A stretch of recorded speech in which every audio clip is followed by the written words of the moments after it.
You that America, the United States, is one of the oldest democracies in the world.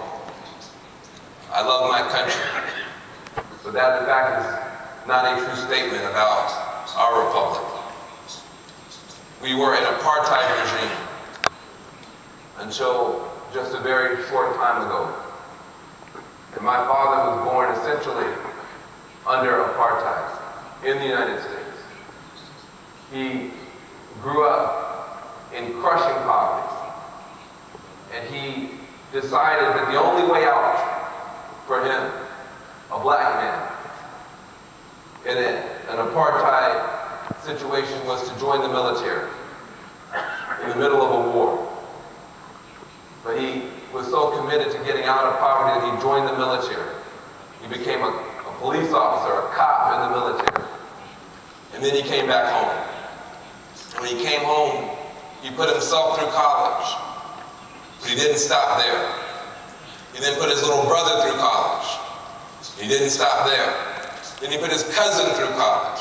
He didn't stop there. He put me through college.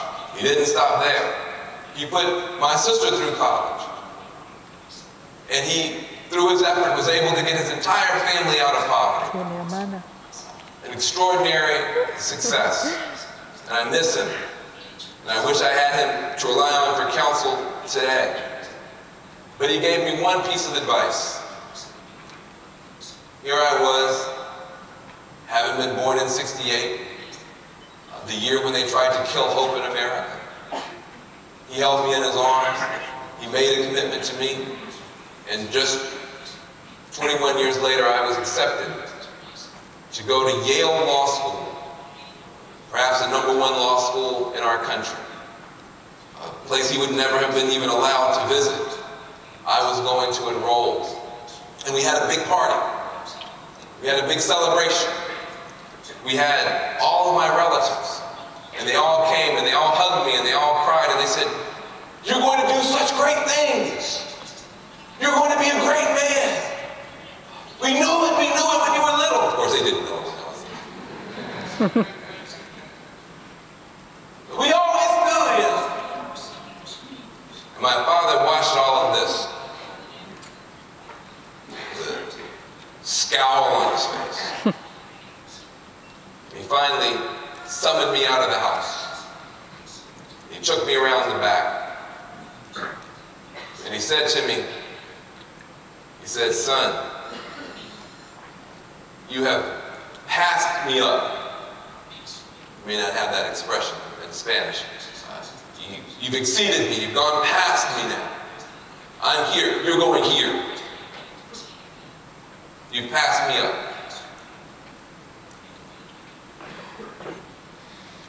You are going to be one of those smart guys now. The next time I see you, you're going to be smarter than me. I accept that. But I want you to know in my life I've learned one thing.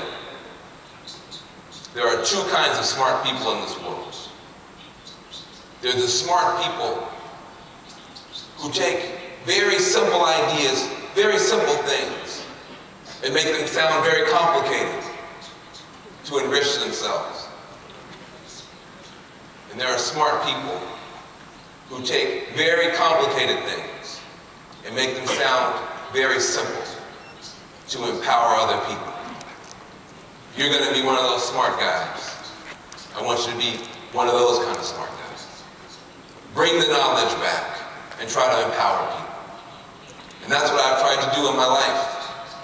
And I went and I worked, leaving Yale Law School, with the poorest of the poor, with those who've been left out and locked out and laughed at and spat on, even to this day, 40 years after Dr. King.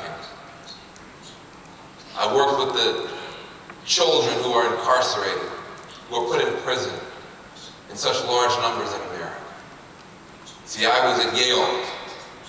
I saw the rich kids doing drugs, and I saw the poor kids off the campus, in the housing projects, in the ghetto, and they were doing drugs.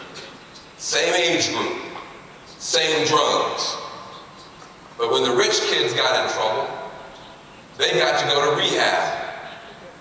They got to get off drugs and go to graduate school and become doctors and become lawyers, and in the case of George W. Bush, become President of the United States.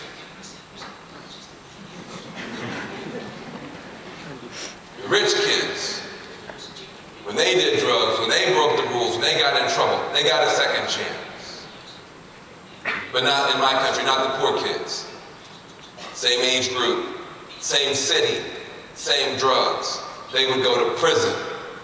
7 years, 11 years, 22 years, getting sentences longer than they had been alive for nonviolent drug offenses. And I thought this was outrageous. What about liberty and justice for all? What about the things that my father joined the military to defend, still not being honored in our country? And I stood with the poor. And I'm proud of that work, and I worked in the prisons to try to help people come back home. But I discovered something to my horror. After working year after year after year after year to get those young people out of the prisons, to rescue them, they would come home to communities with no jobs, with no opportunity, with nothing to do. And many of them would go right back into prison. And I thought it was a shame in my own country that we had some people who were so committed, we called them environmentalists, who were so committed that an aluminum can could never be thrown away. I agreed with them. They were passionate about an aluminum can. How can we throw away an aluminum can? It's precious. It has a future. We must find a way to rescue the aluminum can. I agree with them. We don't have any throwaway resources. We don't have any disposable resources. I don't think we should throw away dead things. But do we have throwaway children? Do we have throwaway neighborhoods? Do we have throwaway human beings? What kind of green politics can imagine a future for an aluminum can but can see no future for a child who's made a mistake, the same mistake the rich child made? And I began to imagine. I began to dream. I began to dream that we could have a new kind of economy. An economy that would respect the planet and the people as well as the profit motive. You see, the first industrial revolution, for all its great benefits, hurt many people and hurt the planet. I began to imagine